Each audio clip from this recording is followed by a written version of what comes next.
क्या हुजूर अस्सलाम वालेकुम और खैरियत से? जी जी जी, अम्मी की 40वां होना है, हज़रत तारीख चाहिए भैया, इस तारीख में रख दीजिए। अब पीर साहब ने कह दिया, समझ लीजिए ऑर्डर आ गया। हमारे कौम का जो है ध्यान कहाँ चला गया है? पीरी और मुरीदी में। पीर साहब जो कह दे वही सच है, इमाम साहब चाहे कहते कहते परेशान हो जाए, इमाम साहब की कोई फिक्र नहीं। पीर साहब कह दे कि 10वां की फातिहा 10 तारीख को होगी तो 9 नहीं होगी ना 11 होगी, इमाम साहब के घर में चाहे कोई इंतकाल ही हो जाए। आप अपने बच्चों को सिर्फ 2 चीजें दे दीजिए। नंबर 1 नबी का इश्क, नबी का प्यार, और नंबर 2 कलम।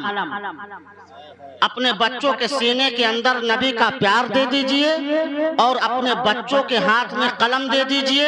इंशाअल्लाह आपका बच्चा दुनिया में भी कामयाब रहेगा और आखिरत में भी कामयाब।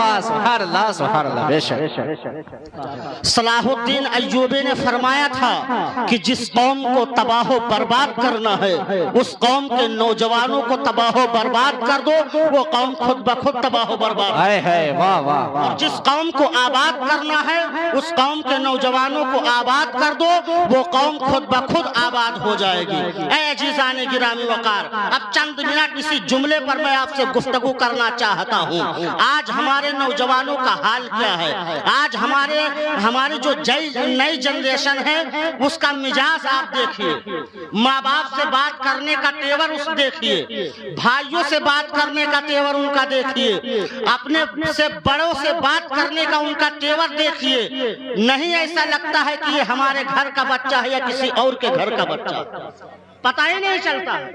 तो हम आपसे इल्तिजा कर रहे हैं कि जहां आप अपने अहबाब की ताज़ीम करते हैं, जहां आप अपने अहबाब से बड़ी शान और शौकत के साथ बातें करते हुए नजर आते हैं, कॉलेज और स्कूलों में अपने फ्रेंडशिप को बढ़ाते हुए नजर आते हैं, उसी मोहब्बत और अखलाक को अपने घर में और अपने परिवार में, अपने मोहल्ले में कायम रखिए। जब बच्चा मोहल्ले में, परिवार में, घर में कामयाब होता है तो हर मैदान में कामयाब कामरा नजर है। वाह वाह, नारे तकबीर, नारे तकबीर, नारे रिसालत, नारे रिसालत। देख लीजिए आज हमारे कौम के पास दीनी तालीम नहीं, इल्ला माशाअल्लाह बहुत कम लोगों के पास दीनी तालीम है, और दीनी तालीम हमारा नौजवान सीखना भी नहीं चाहता है। आज हमको फ्री में टाइटल मिल गया है मुसलमान का, फ्री में। हमारे बाप दादा मुसलमान थे, हम मुसलमान, बस और कुछ नहीं है। ऐ जीज़ाने गिरामी वकार, हम आपसे इल्तिजा करते हैं आप अपने मस्जिद के इमाम के पास जाएं, वजू करने का तरीका सीखें, नमाज पढ़ने का तरीका सीखें, गुस्ल करने का तरीका सीखें, और जब चलने लगे तो मुसाफा में कुछ ना कुछ दे करके जाएं ताकि आपके इमाम का दिल खुश हो जाए और आपकी जिंदगी आबाद हो जाए, आपकी जिंदगी आबाद हो जाए। लेकिन आज मैं एक बात सिर्फ कह करके जाना चाहता हूँ, आज एक बात कह करके जाना चाहता हूँ, हमारे कौम का जो है ध्यान कहाँ चला गया है? पीरी और मुरीदी में।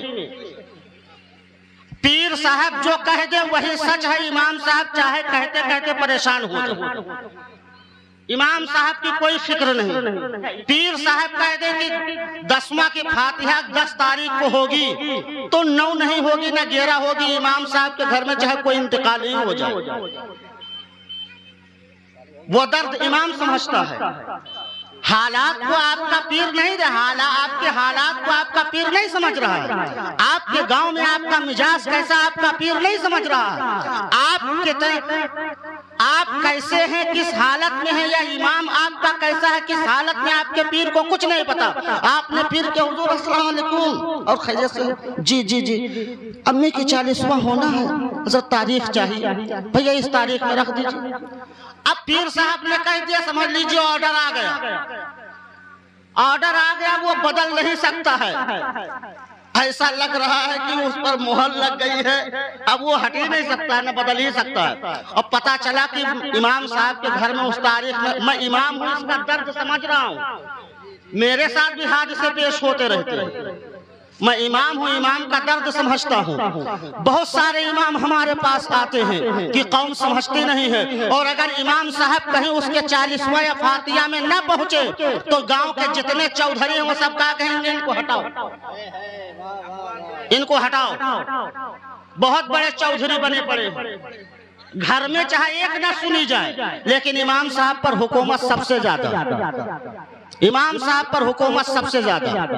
ऐ जीज़ाने गिरामी वकार, अपने मिजाज को बदलिए। पीर साहब के से मशवरा लेने से पहले आप अपने इमाम से मशवरा लीजिए। पीर साहब से मशवरा लेने से पहले आपके इलाके का जो मौलाना है उससे संपर्क कीजिए। पीर साहब से मशवरा करने से पहले आपके कुर्बो जवार में जिस पर आप भरोसा करते हो, जिस पर आप एतबार करते हो, उसको बुलाइए। अपने मस्जिद के इमाम को बुलाइए, दोनों को बिठाइए और अपने माँ के पास वो मशवरा कीजिए। तारीख तुम्हारे माँ के सामने डिसाइड की जाएगी, तारीख की बात तुम्हारे बाप के सामने डिसाइड की जाएगी। तुम्हारे इमाम की दुआएं शामिल होंगी, तुम्हारे माँ की दुआएं शामिल होंगी, तुम्हारे बाप की दुआएं शामिल होंगी। कसम खुदा की, जब बाप के मर्जी से काम होगा, माँ की मर्जी से काम होगा तो रज़ाई इलाही के मुताबिक होगा।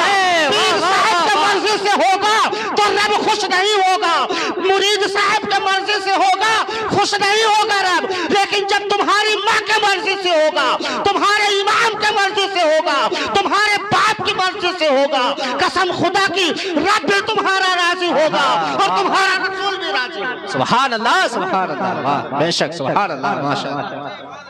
लेकिन आज माँ बाप की भी लोग नहीं सुनते हैं, माँ बाप की नहीं सुनते हैं, तो इमाम की कौन सुनेगा, इमाम की कौन सुनेगा? जब अपने बाप की लोग नहीं मानते हैं तो इमाम साहब की कौन मानेगा? तो इमाम साहब की मानने के लिए कानपुर से शहर काजी नहीं आएंगे, या आपको गुस्ल का तरीका बताने के लिए शहर काजी नहीं आएंगे, नमाज का तरीका बताने के लिए आपको शहर काजी नहीं आएंगे। शहर काजी से भी अहमियत, शहर काजी से भी ज्यादा इज्जत, आपके पीर साहब से भी ज्यादा इज्जत का अगर कोई मुस्तहक है तो आपके इलाके का, आपके घर का, आपके गांव का इमाम है। सबसे ज्यादा अपने इमाम की इज्जत करो, सबसे ज्यादा अपने इमाम की तौकीर करो, और उसके बाद अपने पीर साहब से बात करिए कि हमारे इमाम साहब का ये मशवरा है, हमारी माँ का ये मशवरा है, हमारे दादा का ये मशवरा है, हमारे पिताजी का ये मशवरा है कि फला तारीख डिसाइड हुई है। पीर साहब नाकार ही नहीं सकते, वो भी कह देंगे अल्हम्दुलिल्लाह, वो भी कहेंगे अल्हम्दुलिल्लाह। तो ये जीज़ाने गिरामी वकार, अगर आपके इलाके में आपका इमाम कोई दीनी काम कर रहा है, भरपूर आप लोग उसका साथ दीजिए, साथ दीजिए। लेकिन क्या करेंगे, एक टांग इधर खींचेगा और एक उधर खींचेगा।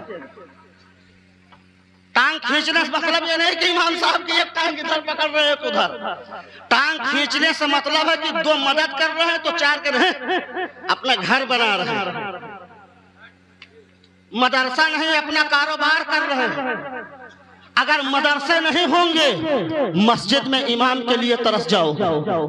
रमजान में तरावी के लिए आज कहते हो, अरे एक नहीं मिलेगा तो दूसरा हम 10,000 का बुला लेंगे, दूसरा नहीं मिलेगा तीसरा, तो कब बुला लोगे? जब मदरसा होंगे जब बुला लोगे ना, और जब मदरसा ही नहीं होंगे तो कहाँ बुला लोगे? तो मदरसों का सपोर्ट कीजिए, मदरसों को अपने ताउन से भरपूर सपोर्ट कीजिए। इतना सपोर्ट कीजिए कि अगर आप 10 रुपया कमाए तो 9 रुपया मदरसे में दे, 1 रुपया अपने बच्चों पर आप खर्च करें। नेत ये होगी, अल्लाह ताला 9 रुपये की बरकत 1 रुपये में अता फरमाएगा, 1 रुपये में अता फरमाएगा। ए जीज़ानी गिरामी वकार, इन्हीं चंद जुमले हमको कहने थे, और आप लोग अपने इमाम के साथ मिल करके, कांधे से कांधा मिला करके जो है कामयाबी की मंजिल तय करिए। इंशाअल्लाह यहाँ भी कामयाब रहेंगे और वहाँ भी कामयाब रहेंगे।